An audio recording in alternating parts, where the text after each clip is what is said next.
अपनी गायकी से करोड़ों दिलों पर राज करने वाली हरियाणवी गायिका कबीर सिंह ने किसान आंदोलन पर किसान नेताओं के बारे में बड़ी बात कह दी। आप भी सुनिए कि आखिर रामलला का दर्शन करने अयोध्या पहुंची हरियाणवी गायिका ने किसान आंदोलन पर क्या कहा। सबसे पहले वंदे मातरम सभी देशवासियों को। जो कृषि कानून है, ये जो बिल आया है, मतलब मुझे ऐसा लगता है कि सबसे पहले तो जो भी वहाँ किसान बैठे हैं, मैं खुद किसान की बेटी हूँ, मेरे दादाजी किसान हैं, मेरे पापा जी किसान हैं। वो एक अलग बात है कि मैं शायद कुछ अलग करना चाहती थी तो आगे चली गई। ऐसा नहीं है कि हम खेतों में काम नहीं करते, हम खेतों में काम करते हैं, हम भी किसान हैं और हम सोचते भी हैं उसके बारे में। जब ये बिल आया तो मैंने खुद स्पेशली इस बिल को पढ़ा, मुझे काफ़ी ठीक लगा। हाँ, कुछ बदलाव होने चाहिए थे, जैसे कि सरकार ने कहा भी है कि ठीक है, जो बदलाव करने हैं वो कर देंगे। अभी आपने 2-3 दिन पहले देखा लाल किले पर जो भी हरकतें की गई, वो हरकतें इतनी ख़राब थी, उसने किसान को इतना बदनाम किया है, हद से ज़्यादा।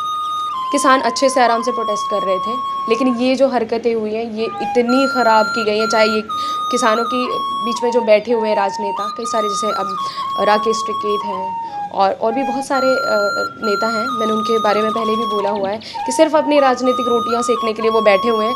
और किसानों से खासकर मैं कहना चाहूँगी कि सरकार तक आपकी बात नहीं पहुंच रही है। अगर आपको अपनी बात सरकार तक पहुंचानी है तो आप खुद खुलकर सामने आएँ, किसी भी नेता का सहारा ना लें, क्योंकि ये अपनी राजनीति चमकाने में लगे हुए हैं, अपनी रोटियां सेकने में लगे हुए हैं, अपनी वो कहते हैं ना मुस्लिमों में कि अपनी सल्तनत बनाने में लगे हुए हैं। ये अपने काम में लगे हुए हैं, इनको किसानों से कोई मतलब नहीं है।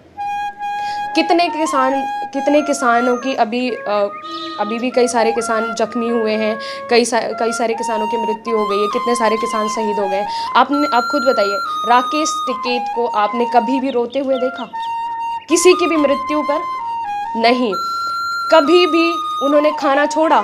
नहीं। आज जब खुद पर बनकर आती है, ये राजनेता इतने मतलबी होते हैं, जो खुद पर बनकर आई है तो रोने लग जाते हैं, खाना छोड़कर अनशन पे बैठे हैं एक दिन के। तो अगर ये इतने ही किसानों के सगे होते तो ये उस वक्त भी बैठते, उस वक्त भी बोलते।